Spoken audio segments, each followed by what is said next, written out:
Doctor Narendra Singh Kapoor ਦੀ ਪੁਸਤਕ ਬੁਨਿਆਦਾਂ ਦਾ ਲੇਖ ਹੈ ਸ਼ਰਮਾਉਣਾ ਤੇ ਸ਼ਰਮਸਾਰ ਹੋਣਾ। ਸ਼ਰਮ ਹਰ ਕਿਸੇ ਨੂੰ ਆਉਂਦੀ ਹੈ। ਜਿਨ੍ਹਾਂ ਨੂੰ ਸ਼ਰਮ ਨਹੀਂ ਆਉਂਦੀ ਉਹ ਬੇਸ਼ਰਮ ਹੁੰਦੇ ਹਨ। ਇਸਤਰੀਆਂ ਸ਼ਰਮਾਉਂਦੀਆਂ ਚੰਗੀਆਂ ਲੱਗਦੀਆਂ ਹਨ। ਪੁਰਸ਼ ਸ਼ਰਮਸਾਰ ਹੁੰਦੇ ਭੈੜੇ ਲੱਗਦੇ ਹਨ। ਜਿਹੜੇ ਬੇਸ਼ਰਮ ਹੁੰਦੇ ਹਨ ਉਹਨਾਂ ਨੂੰ ਸਮਾਜ ਸ਼ਰਮਸਾਰ ਕਰਦਾ ਰਹਿੰਦਾ ਹੈ। ਕਿਸੇ ਨੂੰ ਸ਼ਰਮਸਾਰ ਕਰਨਾ ਸਮਾਜਿਕ ਦੰਡ ਹੁੰਦਾ ਹੈ। ਸ਼ਰਮ ਆਪੇ ਆਉਂਦੀ ਹੈ, ਬੇਸ਼ਰਮ ਹੋਇਆ ਜਾਂਦਾ ਹੈ, ਸ਼ਰਮਸਾਰ ਕੀਤਾ ਜਾਂਦਾ ਹੈ। ਸ਼ਰਮ ਦੇ ਅਨੇਕਾਂ ਰੂਪ, ਪਰਤਾਂ ਤੇ ਰੰਗ ਹੁੰਦੇ ਹਨ, ਸੋ ਹਰ ਕੋਈ ਕਿਸੇ ਨਾ ਕਿਸੇ ਪੱਖੋਂ ਸ਼ਰਮ ਮਹਿਸੂਸ ਕਰਦਾ ਹੈ। ਪੂਰਬੀ ਤੇ ਪਰੰਪਰਿਕ ਸਮਾਜਾਂ 'ਚ ਸੱਚੀ ਸ਼ਰਮ ਨੂੰ ਹਯਾ ਕਹਿੰਦੇ ਹਨ। ਹਯਾ ਜਾਂ ਲੱਜਾ ਬੜਾ ਸੂਖਮ ਪ੍ਰਗਟਾਵਾ ਹੁੰਦਾ ਹੈ। ਹਯਾ ਸਭ ਤੋਂ ਸੋਹਣੀ ਗਹਿਣੀ ਵਾਂਗ ਇਸਤਰੀ ਦੀ ਸੁੰਦਰਤਾ ਤੇ ਖਿੱਚ ਦੋਹਾਂ ਨੂੰ ਵਧਾਉਂਦੀ ਹੈ। ਇਹ ਹਾਂ ਨਾ ਦਾ ਬੜਾ ਦਿਲ ਖਿੱਚਵਾਂ ਮਿਸ਼ਰਣ ਹੁੰਦੀ ਹੈ ਤੇ ਵਿਅਕਤੀ ਤੇ ਵਿਸ਼ੇਸ਼ ਕਰਕੇ ਇਸਤਰੀ ਨੂੰ ਮਨਮੋਹਕ, ਸਤਿਕਾਰਯੋਗ ਤੇ ਨੈਤਿਕ ਬਣਾਉਂਦੀ ਹੈ। ਹਯਾ ਕਿਸੇ ਵਿਅਕਤੀ ਦੇ ਸੱਚੇ ਸੁੱਚੇ ਹੋਣ ਦਾ ਪ੍ਰਮਾਣ ਹੁੰਦੀ ਹੈ। ਸ਼ਰਮ ਹਿਆ ਵਾਲਾ ਵਿਹਾਰ ਪ੍ਰਸ਼ੰਸਾਯੋਗ ਹੁੰਦਾ ਹੈ। ਸਾਊ ਸਲੀਕੇ ਤੇ ਸੋਝ ਵਾਲੇ ਪਰਿਵਾਰਾਂ 'ਚ ਮਾਂ ਪਿਓ ਦੀ ਅੱਖ ਦੀ ਸ਼ਰਮ ਹੁੰਦੀ ਹੈ ਤੇ ਚੰਗੇ ਆਚਰਨ ਵਾਲੇ ਬੱਚੇ ਤੇ ਵਿਸ਼ੇਸ਼ ਕਰਕੇ ਧੀਆਂ ਇਸ ਅੱਖ ਦੀ ਸ਼ਰਮ ਦੀ ਉਲੰਘਣਾ ਨਹੀਂ ਕਰਦੀਆਂ। ਕਈ ਇਸਤਰੀਆਂ ਗੱਲਾਂ ਤੇ ਲਾਲੀ ਮਲਣ ਨਾਲ ਨਕਲੀ ਹਿਆ ਉਪਜਾ ਕੇ ਵੇਖਣ ਵਾਲਿਆਂ ਨੂੰ ਕਾਮ ਲਈ ਉਕਸਾਉਂਦੀਆਂ ਹਨ। ਪਰੰਪਰਕ ਸਮਾਜਾਂ ਵਿੱਚ ਇਹ ਵਰਤਾਰਾ ਨਿੰਦਣਯੋਗ ਹੁੰਦਾ ਹੈ। ਪੱਛਮੀ ਦੇਸ਼ਾਂ 'ਚ ਸ਼ਰਮ ਤਾਂ ਹੁੰਦੀ ਹੈ ਪਰ ਹਿਆ ਨਹੀਂ ਹੁੰਦੀ, ਕਿਉਂਕਿ ਉੱਥੇ ਕਾਮ ਦੇ ਪੱਖੋਂ ਜੀਵਨ ਵਧੇਰੇ ਸੁਤੰਤਰ ਤੇ ਖੁੱਲ੍ਹਾਂ ਵਾਲਾ ਹੈ। ਸਥਾਪਤ ਕਦਰਾਂ ਕੀਮਤਾਂ ਦੀ ਉਲੰਘਣਾ ਅਪਰਵਾਨਗੀ ਉਪਜਾਉਂਦੀ ਹੈ, ਜਦਕਿ ਕਦਰਾਂ ਕੀਮਤਾਂ ਨੂੰ ਪਾਲਣ ਨਾਲ ਸਾਨੂੰ ਸਮਾਜਿਕ ਪ੍ਰਵਾਨਗੀ ਮਿਲਦੀ ਹੈ। ਇਵੇਂ ਸ਼ਰਮ ਨੈਤਿਕ ਵਿਹਾਰ ਦਾ ਮੁੱਖ ਅੰਗ ਹੁੰਦੀ ਹੈ। ਨੈਤਿਕ ਕਦਰਾਂ ਕੀਮਤਾਂ ਤੋਂ ਬਿਨਾਂ ਕੋਈ ਰਿਸ਼ਤਾ, ਪਰਿਵਾਰ, ਸਮਾਜ ਜਾਂ ਦੇਸ਼ ਆਦਿ ਨਹੀਂ ਉਸਰ ਸਕਦਾ। ਆਪਣਿਆਂ ਤੋਂ ਸ਼ਰਮ, ਹੋਰਾਂ ਤੋਂ ਬੇਇੱਜ਼ਤੀ ਦਾ ਡਰ, ਅਹੁਦੇ ਤੋਂ ਖੋਏ ਜਾਣ ਦਾ ਤੌਖਲਾ, ਸਮਾਜ ਵਿੱਚੋਂ ਛੇਕੇ ਜਾਣ ਦਾ ਭੈ ਸਾਡੇ ਉੱਤੇ ਸਭ ਤੋਂ ਵੱਡੇ ਨਿਯੰਤਰਣ ਹੁੰਦੇ ਹਨ, ਜਿਹੜੇ ਸਾਡੇ ਪਰਿਵਾਰਕ ਤੇ ਸਮਾਜਿਕ ਵਿਹਾਰ ਦੀ ਦਿਸ਼ਾ ਤੇ ਪੱਧਰ ਨੂੰ ਨਿਰਧਾਰਿਤ ਕਰਦੇ ਹਨ। ਲਿਬਾਸ ਸ਼ਰਮ ਦੀ ਭਾਵਨਾ ਕਰਕੇ ਪਹਿਨਿਆ ਜਾਂਦਾ ਹੈ। ਸ਼ਰਮ ਕਾਰਨ ਹੀ ਅਸੀਂ ਸਰੀਰ ਨੂੰ ਹੀ ਨਹੀਂ, ਕਈ ਚੀਜ਼ਾਂ ਨੂੰ ਵੀ ਢੱਕ ਕੇ ਰੱਖਦੇ ਹਾਂ। ਸ਼ਰਮ ਦੀ ਭਾਵਨਾ ਤੋਂ ਬਿਨਾਂ ਸੰਭੋਗ ਬਲਾਤਕਾਰ ਹੁੰਦਾ ਹੈ। ਸਾਡੇ ਜੀਵਨ 'ਚ ਸ਼ਰਮ ਹਿਆ ਵਾਲੇ ਵਿਹਾਰ ਨਾਲੋਂ ਬੇਸ਼ਰਮ ਵਿਹਾਰ ਵਧੇਰੇ ਧਿਆਨ ਖਿੱਚਦਾ ਹੈ। ਅਨੁਚਿਤ, ਅਢੁਕਵਾਂ ਤੇ ਅਣਚਾਹਿਆ ਵਿਹਾਰ ਹਰ ਕਿਸੇ ਵਿੱਚ ਝਿਜਕ ਵਾਲੀ ਸ਼ਰਮ ਉਪਜਾਉਂਦਾ ਹੈ। ਅਨਪੜ੍ਹ ਨੂੰ ਕਿਤਾਬ ਪੜ੍ਹਨ ਲਈ ਕਹੋ, ਉਹਦੇ ਚਿਹਰੇ ਤੇ ਸ਼ਰਮ ਦੇ ਭਾਵ ਉਪਜਣਗੇ। ਬਾਂਝ ਇਸਤਰੀ ਨਾਲ ਬੱਚਿਆਂ ਦੀਆਂ ਗੱਲਾਂ ਕਰੋ, ਉਹ ਸ਼ਰਮ ਨਾਲ ਚੁੱਪ ਕਰ ਜਾਏਗੀ। ਬੇਰੁਜ਼ਗਾਰ ਨਾਲ ਵਿਕਾਸ ਦੀਆਂ ਗੱਲਾਂ ਕਰੋ, ਉਹ ਕੁਝ ਕਹਿਣ ਤੋਂ ਕਤਰਾਏਗਾ। ਵਿਧਵਾ ਨੂੰ ਕਿਸੇ ਵਿਆਹ 'ਚ ਨੱਚਣ ਲਈ ਕਹੋ, ਉਹ ਬੇਇੱਜ਼ਤੀ ਮਹਿਸੂਸ ਕਰੇਗੀ। ਸਮਾਜਿਕ ਪੱਖੋਂ ਮਨੁੱਖ ਨੂੰ ਸ਼ਰਮਸਾਰ ਹੋਣ ਤੋਂ ਬਚਣ ਲਈ ਰੋਜ਼ਗਾਰ, ਵਿਆਹ, ਪਰਿਵਾਰ ਤੇ ਮਕਾਨ ਦੀ ਸੁਰੱਖਿਆ ਦੀ ਲੋੜ ਪੈਂਦੀ ਹੈ।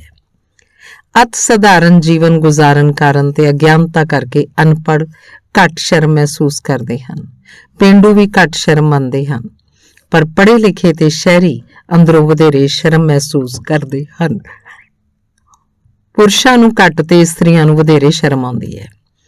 ਕਿਸੇ ਘਟਨਾ ਕਾਰਨ ਸ਼ਰਮਸਾਰ ਹੋਣ ਦੀ ਸੂਰਤ ਵਿੱਚ ਪੁਰਸ਼ ਕਿਧਰੇ ਚਲੇ ਜਾਂਦੇ ਹਨ ਤੇ ਇਸਤਰੀਆਂ ਘਰ ਅੰਦਰ ਲੁਕ ਜਾਂਦੀਆਂ ਹਨ। ਕਿਸੇ ਦੇ ਚੰਗੀ ਨੀਅਤ ਨਾਲ ਕੀਤੇ ਕੰਮ ਤੇ ਭੈੜੀ ਨੀਅਤ ਦਾ ਦੋਸ਼ ਲੱਗਣਾ ਬੜਾ ਦੁਖਦਾਈ ਲੱਗਦਾ ਹੈ, ਜਿਸ ਕਾਰਨ ਸੰਸਾਰ ਮੈਲਾ ਮੈਲਾ ਲੱਗਣ ਲੱਗ ਪੈਂਦਾ ਹੈ। ਅਜੋਕੇ ਸਮਾਜ ਵਿੱਚ ਮੋਟਾਪਾ, ਮਾਪਿਆਂ ਦਾ ਤਲਾਕ, ਵਿਧਵਾਪਣ, ਬੇਰੁਜ਼ਗਾਰੀ, ਨੌਕਰੀ ਤੋਂ ਬਰਖਾਸਤਗੀ, ਚੋਣਾਂ ਛਾਰ ਆਦਿ ਸ਼ਰਮਸਾਰ ਕਰਨ ਵਾਲੇ ਅਨੁਭਵ ਹਨ। ਅਜਿਹੀਆਂ ਹਾਲਤਾਂ ਵਿੱਚ ਵਿਅਕਤੀ ਦੀ ਆਪਣੇ ਆਪ ਬਾਰੇ ਰਾਏ ਨੀਵੀਂ ਹੋ ਜਾਂਦੀ ਹੈ। ਸਾਰੇ ਮਾਣ ਸਨਮਾਨ ਫਿੱਕੇ ਪੈ ਜਾਂਦੇ ਹਨ ਤੇ ਉਸ ਨੂੰ ਆਤਮਘਾਤ ਕਰਕੇ ਛੁਟਕਾਰਾ ਪਾਉਣ ਦੇ ਖਿਆਲ ਆਉਂਦੇ ਹਨ। ਜੇ ਪਰਿਵਾਰ ਦਾ ਕੋਈ ਜੀ ਕੋਈ ਸ਼ਰਮਨਾਕ ਗੱਲ ਕਰੇ ਤਾਂ ਸਾਰਾ ਪਰਿਵਾਰ ਬੇਇੱਜ਼ਤੀ ਮਹਿਸੂਸ ਕਰਦਾ ਹੈ। ਚੋਰ ਦੀ ਮਾਂ ਹੋਣ ਦੀ ਸ਼ਰਮ, ਡਰਾਈਵਰ ਨਾਲ ਦੌੜ ਜਾਣ ਵਾਲੀ ਧੀ ਦੇ ਪਿਤਾ ਹੋਣ ਦੀ ਸ਼ਰਮ, ਕਿਸੇ ਲੜਕੀ ਦੀ ਵਿਆਹ ਤੋਂ ਪਹਿਲਾਂ ਮਾਂ ਬਣਨ ਦੀ ਸ਼ਰਮ, ਕਿਸੇ ਕਾਲਜ ਦੇ ਵਿਦਿਆਰਥੀ ਵੱਲੋਂ ਰਾਤ ਦੌਰਾਨ ਚੋਰੀਆਂ ਕਰਨ ਕਰਕੇ ਫੜੇ ਜਾਣ ਦੀ ਸ਼ਰਮ, ਕਿਸੇ ਵੱਡੀ ਤੇ ਪ੍ਰਸਿੱਧ ਟੀਮ ਦੀ ਨਵੀਂ ਤੇ ਸਿਖਾਂਦਰੂ ਟੀਮ ਤੋਂ ਹਾਰ ਦੀ ਸ਼ਰਮ, ਪਤੀ ਦੇ ਵਕਤ ਤੋਂ ਪਹਿਲਾਂ ਘਰ ਆਉਣ ਤੇ ਆਪਣੀ ਪਤਨੀ ਨੂੰ ਕਿਸੇ ਹੋਰ ਪੁਰਸ਼ ਦੀਆਂ ਬਾਹਾਂ 'ਚ ਵੇਖਣ ਦੀ ਸ਼ਰਮ, ਇੱਕ ਹੀ ਹੋਟਲ 'ਚ ਪਤੀ ਦਾ ਆਪਣੀ ਪ੍ਰੇਮਿਕਾ ਨਾਲ ਤੇ ਪਤਨੀ ਦਾ ਆਪਣੇ ਪ੍ਰੇਮੀ ਨਾਲ ਆਮੋ ਸਾਹਮਣੇ ਹੋਣ ਦੀ ਸ਼ਰਮ, ਕਿਸੇ ਪ੍ਰਸਿੱਧ ਪਰਿਵਾਰ ਦੇ ਲੜਕੇ ਵੱਲੋਂ ਆਪਣੇ ਘਰ ਭਾਂਡੇ ਮਾਂਜਣ ਵਾਲੀ ਇਸਤਰੀ ਦੀ ਧੀ ਨਾਲ ਵਿਆਹ ਕਰਾਉਣ ਦੀ ਸ਼ਰਮ ਵਾਲੀਆਂ ਘਟਨਾਵਾਂ ਹੁਣ ਆਮ ਵਾਪਰਨ ਲੱਗ ਪਈਆਂ ਹਨ। ਅਜਿਹੀ ਸ਼ਰਮ ਨਾਲ ਸਮਾਜਿਕ ਰਿਸ਼ਤੇ ਤਿੜਕਦੇ ਹਨ। ਹੁਣ ਜਦੋਂ ਦੋਸ਼ੀ ਫੜਿਆ ਜਾਂਦਾ ਹੈ ਤਾਂ ਆਪਣੀ ਗਲਤੀ ਮੰਨਣ ਦੀ ਥਾਂ ਹੋਰਾਂ ਤੇ ਦੋਸ਼ ਲਾਉਣ ਲੱਗ ਪੈਂਦਾ ਹੈ ਤੇ ਵੱਧ ਤੋਂ ਵੱਧ ਲੋਕਾਂ ਦੀ ਸ਼ਰਮਸਾਰੀ ਤੇ ਬਦਨਾਮੀ ਦਾ ਕਾਰਨ ਬਣਦਾ ਹੈ। 8 ਇਸਤਰੀਆਂ ਨਾਲ ਨਾਜਾਇਜ਼ ਸੰਬੰਧ ਰੱਖਣ ਵਾਲੇ ਇੱਕ ਵਿਅਕਤੀ ਦਾ ਜਦੋਂ ਕਤਲ ਹੋ ਗਿਆ ਤਾਂ ਬਦਨਾਮੀ ਕਈ ਘਰਾਂ ਨੂੰ ਝੁਲਸ ਗਈ। ਕੁਝ ਦਹਾਕੇ ਪਹਿਲਾਂ ਸਮਾਜਿਕ ਕਦਰਾਂ ਕੀਮਤਾਂ ਦੀ ਉਲੰਘਣਾ ਕਰਨ ਵਾਲੇ ਬੇਸ਼ਰਮਾਂ ਦਾ ਮੂੰਹ ਕਾਲਾ ਕਰਕੇ ਘੁਮਾਇਆ ਜਾਂਦਾ ਸੀ। ਹੁਣ ਸਜ਼ਾ ਦਾ ਡਰ ਨਹੀਂ ਰਿਹਾ, ਸੋ ਸਮਾਜ 'ਚ ਅਜਿਹੇ ਬੇਸ਼ਰਮਾਂ ਦੀ ਗਿਣਤੀ ਵੱਧ ਰਹੀ ਹੈ ਜਿਨ੍ਹਾਂ ਨੂੰ ਸ਼ਰਮ ਨਹੀਂ ਆਉਂਦੀ। ਇਹ ਚਿੰਤਾ ਦਾ ਵਿਸ਼ਾ ਹੈ। ਸ਼ਰਮ ਦੀ ਭਾਵਨਾ 3-4 ਸਾਲ ਦੀ ਉਮਰ 'ਚ ਉਪਜ ਪੈਂਦੀ ਹੈ। ਇਸ ਭਾਵਨਾ ਨੂੰ ਉਸਾਰਨ ਦਾ ਕਾਰਜ ਪਰਿਵਾਰ ਕਰਦਾ ਹੈ। ਲੜਕਿਆਂ ਨਾਲੋਂ ਲੜਕੀਆਂ ਵਿੱਚ ਇਹ ਭਾਵਨਾ ਜਲਦੀ ਤੇ ਵਧੇਰੇ ਉਪਜਦੀ ਹੈ। ਸ਼ਰਮ ਕਾਰਨ ਬੱਚੇ ਆਪਣੇ ਆਪ ਬਾਰੇ ਸੁਚੇਤ ਹੁੰਦੇ ਹਨ। ਸ਼ਰਮ ਦਾ ਉਪਜਣਾ ਸਾਡੇ ਭਾਵਕ ਵਿਕਾਸ ਦਾ ਇੱਕ ਪੜਾਅ ਹੁੰਦਾ ਹੈ। ਸ਼ਰਮ ਕਾਰਨ ਹਰ ਸਮਾਜ ਵਿਚਲੇ ਇਸਤਰੀਆਂ ਪੁਰਸ਼ਾਂ ਵਿਚਕਾਰ ਇੱਕ ਸਰਵ ਪ੍ਰਵਾਨਿਤ ਅਣਲਿਖਿਆ ਸਮਝੌਤਾ ਹੁੰਦਾ ਹੈ ਕਿ ਕਿਹੜੀਆਂ ਗੱਲਾਂ ਆਪਸ 'ਚ ਨਹੀਂ ਕਰਨੀਆਂ। ਜਿਹੜਾ ਇਸ ਸਮਝੌਤੇ ਦੀ ਉਲੰਘਣਾ ਕਰਦਾ ਹੈ ਉਹਨੂੰ ਭੈੜਾ, ਗੰਦਾ, ਬੇਸ਼ਰਮ ਤੇ ਬਦਤਮੀਜ਼ ਕਿਹਾ ਜਾਂਦਾ ਹੈ ਤੇ ਉਸ ਨਾਲ ਅਕਸਰ ਗੱਲਬਾਤ ਬੰਦ ਹੋ ਜਾਂਦੀ ਹੈ। ਕਿਸੇ ਦੇ ਬੇਸ਼ਰਮ ਵਿਹਾਰ ਨਾਲ ਸੁਣਨ ਵੇਖਣ ਵਾਲੇ ਹਰੇਕ ਵਿਅਕਤੀ ਤੇ ਵਿਸ਼ੇਸ਼ ਕਰਕੇ ਇਸਤਰੀ ਦਾ ਚਿਹਰਾ ਲਾਲ ਹੋ ਜਾਂਦਾ ਹੈ। ਹੱਥਾਂ ਦੀਆਂ ਤਲੀਆਂ ਤੇ ਪਸੀਨਾ ਆ ਜਾਂਦਾ ਹੈ, ਘਬਰਾਹਟ ਹੁੰਦੀ ਹੈ, ਉਹ ਥਥਲਾਉਣ ਲੱਗ ਪੈਂਦੀ ਹੈ ਤੇ ਉਸ ਵਿੱਚ ਉੱਥੋਂ ਦੌੜ ਜਾਣ ਦੀ ਇੱਛਾ ਜਾਗਦੀ ਹੈ। ਕਲਪਨਾ ਕਰਕੇ ਵੇਖੋ, ਜੇ ਸ਼ਰਮ ਨਾ ਹੋਵੇ ਤਾਂ ਜੀਵਨ ਕਿਹੋ ਜਿਹਾ ਹੋਵੇਗਾ। ਕਈ ਘਟਨਾਵਾਂ ਸਾਨੂੰ ਸਾਰਾ ਜੀਵਨ ਸ਼ਰਮਸਾਰ ਤੇ ਪਰੇਸ਼ਾਨ ਕਰਦੀਆਂ ਰਹਿੰਦੀਆਂ ਹਨ, ਜਿਵੇਂ ਗੁੱਸੇ 'ਚ ਪੁੱਤਰ ਵੱਲੋਂ ਮਾਂ ਦੀ ਹੱਤਿਆ ਕਰ ਦੇਣੀ, ਕੋਠੇ ਤੇ ਪਤਨੀ ਦਾ ਮੰਜਾ ਲੱਭਦਿਆਂ ਜਵਾਈ ਦਾ ਸੱਸ ਨਾਲ ਲੇਟ ਜਾਣਾ, ਆਪਣਾ ਪਿਆਰਾ ਕੁੱਤਾ ਆਪਣੀ ਕਾਰ ਥੱਲੇ ਕੁਚਲਿਆ ਜਾਣਾ ਆਦਿ ਘਟਨਾਵਾਂ ਜ਼ਿੰਦਗੀ 'ਚ ਅਕਸਰ ਵਾਪਰਦੀਆਂ ਹਨ। ਪਰ ਇਹਨਾਂ ਸੰਬੰਧੀ ਪਛਤਾਵੇ ਭਰੀ ਸ਼ਰਮ ਸਾਰੀ ਜ਼ਿੰਦਗੀ ਆਉਂਦੀ ਤੇ ਪਰੇਸ਼ਾਨ ਕਰਦੀ ਰਹਿੰਦੀ ਹੈ। ਸ਼ਰਮ ਦਾ ਸੁਭਾਵਕ ਪ੍ਰਗਟਾਵਾ ਸਰੀਰਕ ਅੰਗਾਂ ਨੂੰ ਕੱਜਣ 'ਚ ਪ੍ਰਗਟ ਹੁੰਦਾ ਹੈ। ਭਾਵੇਂ ਪੁਰਸ਼ ਇਸਤਰੀ ਇੱਕ ਦੂਜੇ ਦੀ ਸਰੀਰਕ ਬਣਤਰ ਜਾਣਦੇ ਹੁੰਦੇ ਹਨ, ਫਿਰ ਵੀ ਸ਼ਰਮ ਕਾਰਨ ਉਹ ਆਪਣੇ ਸਰੀਰ ਕੱਜ ਕੇ ਰੱਖਦੇ ਹਨ। ਇਸਤਰੀ ਦੇ ਸਰੀਰ ਉੱਤੇ ਸ਼ਰਮ ਦੀ ਪਰਤ ਹੁੰਦੀ ਹੈ। ਇਸੇ ਕਰਕੇ ਕਹਿੰਦੇ ਹਨ ਕਿ ਉਹ ਸਾਰੇ ਕੱਪੜੇ ਉਤਾਰ ਕੇ ਵੀ ਇਸਤਰੀ ਸ਼ਰਮ ਪਹਿਨੀ ਰੱਖਦੀ ਹੈ। ਜੇ ਬੱਚਿਆਂ ਤੇ ਜਵਾਨਾਂ ਦੇ ਚਿਹਰੇ ਤੇ ਸ਼ਰਮ ਦੇ ਭਾਵ ਨਾ ਹੋਣ ਤਾਂ ਉਹ ਸੱਭਿਅਕ, ਸਾਊ ਤੇ ਭਰੋਸੇਯੋਗ ਪ੍ਰਤੀਤ ਨਹੀਂ ਹੁੰਦੇ। ਬੇਸ਼ਰਮੀ ਵਾਲੇ ਵਿਹਾਰ ਦੀ ਅਦਾਲਤ ਦੀ ਸਜ਼ਾ ਨਾਲੋਂ ਪਹਿਲਾਂ ਸਮਾਜ ਤੇ ਭਾਈਚਾਰਾ ਦੰਡ ਵਜੋਂ ਉਸ ਨਾਲੋਂ ਨਾਤਾ ਤੋੜ ਲੈਂਦਾ ਹੈ। ਅਜਿਹੇ ਵਿਅਕਤੀ ਦਾ ਵਿਆਹ ਨਹੀਂ ਹੁੰਦਾ। ਜੇ ਵਿਆਹਿਆ ਹੋਵੇ ਤਾਂ ਬੱਚਿਆਂ ਦਾ ਵਿਆਹ ਨਹੀਂ ਹੁੰਦਾ। ਉਹਦੀ ਜ਼ਿੰਦਗੀ ਰੁਕ ਜਾਂਦੀ ਹੈ, ਕੇਵਲ ਸਾਹ ਜਾਰੀ ਰਹਿੰਦਾ ਹੈ। ਲੋਕ ਸਾਡੀਆਂ ਕਰਤੂਤਾਂ ਨੂੰ ਨਾ ਭੁੱਲਦੇ ਹਨ, ਨਾ ਮਾਫ ਕਰਦੇ ਹਨ, ਸੋ ਕਿਸੇ ਪ੍ਰਕਾਰ ਦੀ ਗੰਭੀਰ ਅਣਗਹਿਲੀ ਬੜੀ ਮਹਿੰਗੀ ਪੈਂਦੀ ਹੈ। ਜੇ ਹੋਰ ਕਾਰਨਾਂ ਕਰਕੇ ਸਾਡੀ ਪਹਿਲਾਂ ਹੀ ਵਿਰੋਧਤਾ ਹੋ ਰਹੀ ਹੋਵੇ ਤਾਂ ਸਾਡੀ ਨਿੱਕੀ ਜਿਹੀ ਗਲਤੀ ਜਾਂ ਅਣਗਹਿਲੀ ਨਾਲ ਹਰ ਕਿਸੇ ਨੂੰ ਸਾਨੂੰ ਭੰਡਣ ਤੇ ਨਿੰਦਣ ਦਾ ਅਧਿਕਾਰ ਮਿਲ ਜਾਂਦਾ ਹੈ। ਜੇ ਸਾਡੀਆਂ ਗਲਤੀਆਂ ਨਾਲ ਹੋਰਾਂ ਦਾ ਅਪਮਾਨ ਤੇ ਨੁਕਸਾਨ ਹੋਇਆ ਹੋਵੇ ਤਾਂ ਬਦਲਾ ਲੈਣ ਲਈ ਮੌਕਾ ਲੱਭਦੇ ਰਹਿੰਦੇ ਹਨ। ਸਭ ਤੋਂ ਵੱਧ ਸ਼ਰਮ ਇਸਤਰੀਆਂ ਪੁਰਸ਼ਾਂ ਦੇ ਨਜਾਇਜ਼ ਸੰਬੰਧਾਂ ਵਿੱਚ ਉਪਜਦੀ ਹੈ। ਵਰਜਿਤ ਤੇ ਨਜਾਇਜ਼ ਰਿਸ਼ਤੇ ਬੇਸ਼ਰਮ ਹੁੰਦੇ ਹਨ।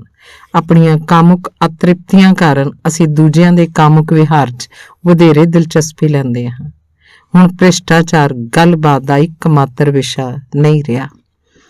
ਗੱਲਬਾਤ ਦਾ ਮੁੱਖ ਵਿਸ਼ਾ ਹੁਣ ਹੋਰਾਂ ਦੇ ਨਜਾਇਜ਼ ਸੰਬੰਧ ਬਣ ਗਏ ਹਨ। ਇੱਕ ਪਿਤਾ ਤੇ ਪੁੱਤਰ ਇੱਕ ਹੀ ਵੇਸਵਾ ਕੋਲ ਜਾਂਦੇ ਸਨ। ਇੱਕ ਵਾਰੀ ਵੇਸਵਾ ਦੇ ਚੁਬਾਰੇ 'ਚ ਆਮੋ ਸਾਹਮਣੇ ਹੋ ਗਏ।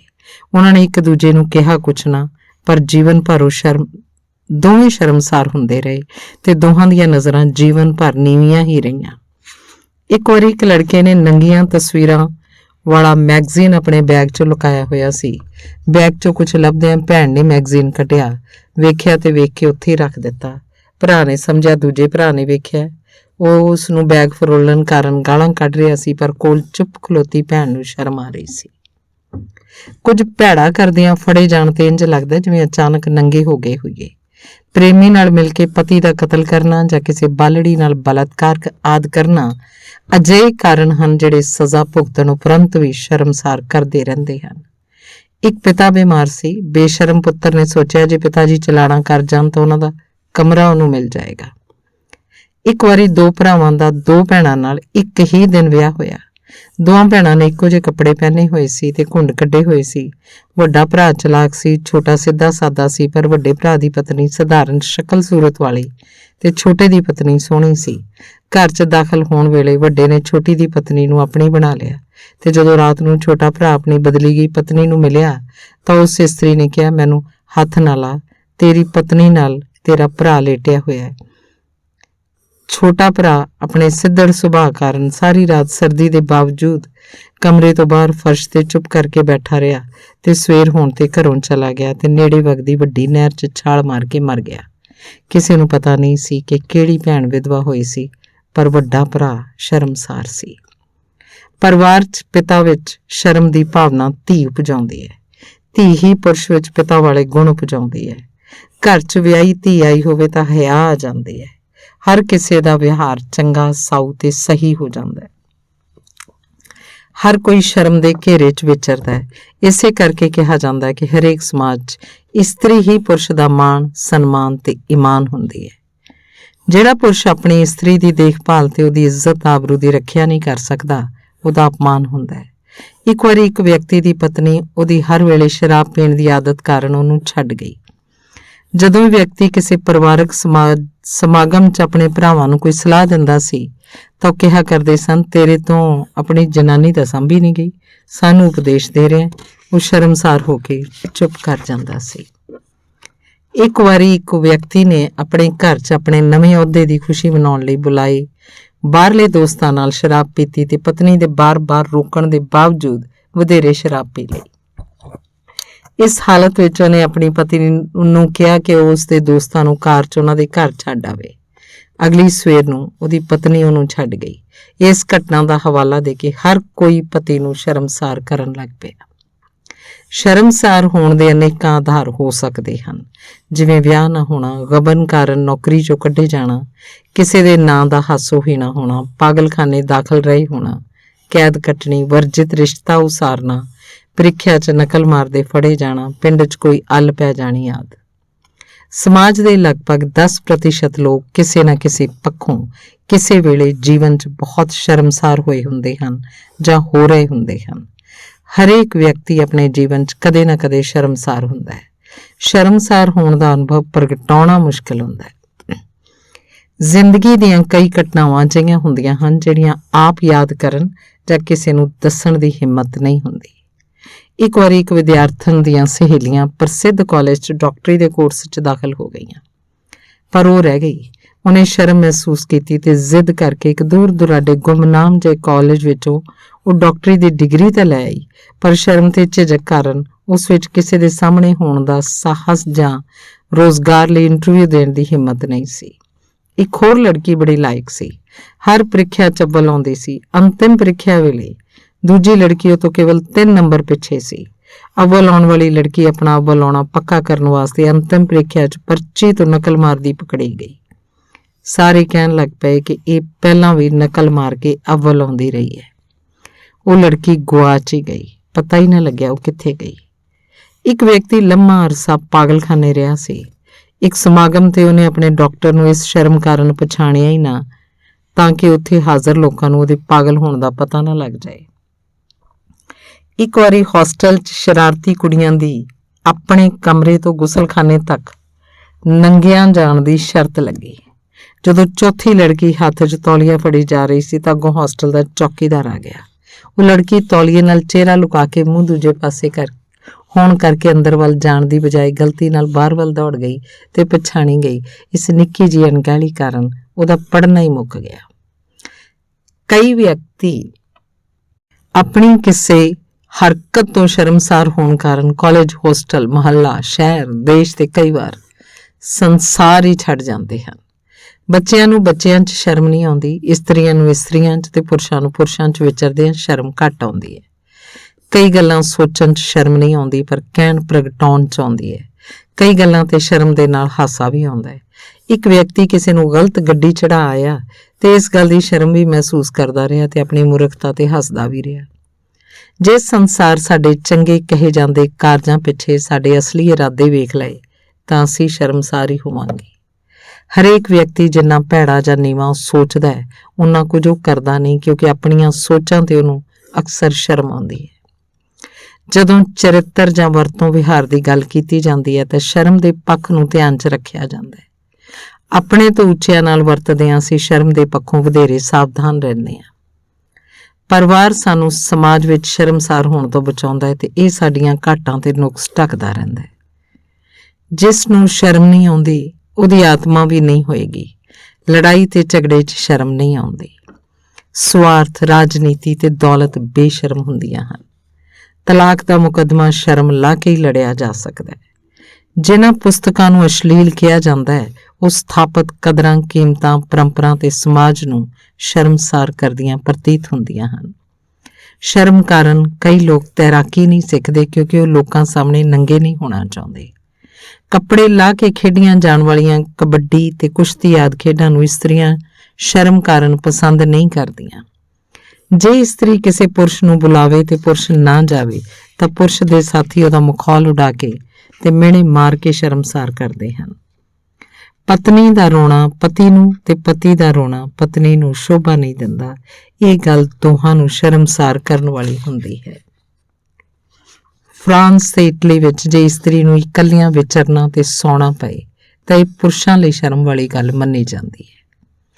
ਧਰਮ ਕਹਿੰਦੇ ਹਨ ਜੇ ਹਾਰ ਦੀ ਸ਼ਰਮ ਤੇ ਜਿੱਤ ਦਾ ਹੰਕਾਰ ਤਿਆਗ ਦਿੱਤਾ ਜਾਏ ਤਾਂ ਆਤਮਾ ਤੋਂ ਭਾਰ ਲੈ ਜਾਂਦਾ ਹੈ।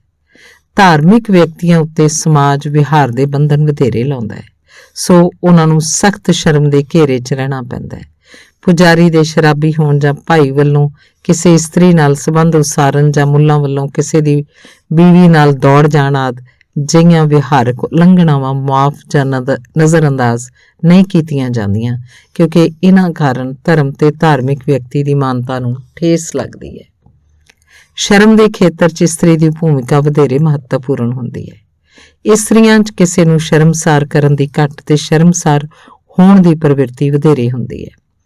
ਜੇ ਬਿਸਤਰੇ 'ਚ ਪਤੀ ਦੀ ਕਾਰਗੁਜ਼ਾਰੀ ਢਿੱਲੀ ਹੋਵੇ ਤਾਂ ਪਤਨੀ ਪਤੀ ਨੂੰ ਦੋਸ਼ ਨਹੀਂ ਦਿੰਦੀ। ਉਹ ਇਹ ਸੋਚ ਕੇ ਸ਼ਰਮਸਾਰ ਹੁੰਦੀ ਹੈ ਕਿ ਮੋਟੀ ਹੋਣ ਜਾਂ ਕਿਸੇ ਹੋਰ ਕਾਰਨ ਕਰਕੇ ਪਤੀ ਨੂੰ ਉਤੇਜਿਤ ਨਹੀਂ ਕਰ ਸਕੀ। ਹੁਣ ਜੋ ਆਪ ਦੱਸਣ ਦੀ ਹਿੰਮਤ ਨਾ ਹੋਵੇ, ਜੇ ਤੁਸੀਂ ਉਹ ਕੁਝ ਕਰੋਗੇ ਤਾਂ ਮੀਡੀਆ ਤੁਹਾਡੀਆਂ ਕਰਤੂਤਾਂ ਨੂੰ ਨਸ਼ਰ ਕਰੇਗਾ।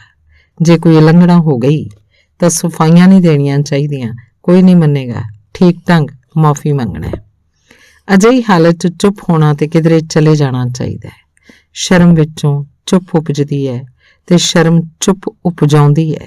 ਸ਼ਰਮਸਾਰ ਹੋਣ ਦੀ ਹਾਲਤ ਵਿੱਚ ਵਿਅਕਤੀ ਨੂੰ ਅਜਿਹਾ ਵਿਹਾਰ ਕਰਨਾ ਚਾਹੀਦਾ ਹੈ ਜਿਸ ਤੋਂ ਪਤਾ ਲੱਗੇ ਕਿ ਕੀਤੀ ਜਾਂ ਹੋਈ ਗਲਤੀ ਤੋਂ ਸਬਕ ਸਿੱਖ ਲਿਆ ਗਿਆ ਹੈ ਤੇ ਅੱਗੋਂ ਅਜਿਹੀ ਗਲਤੀ ਨਹੀਂ ਹੋਏਗੀ। ਧੰਨਵਾਦ।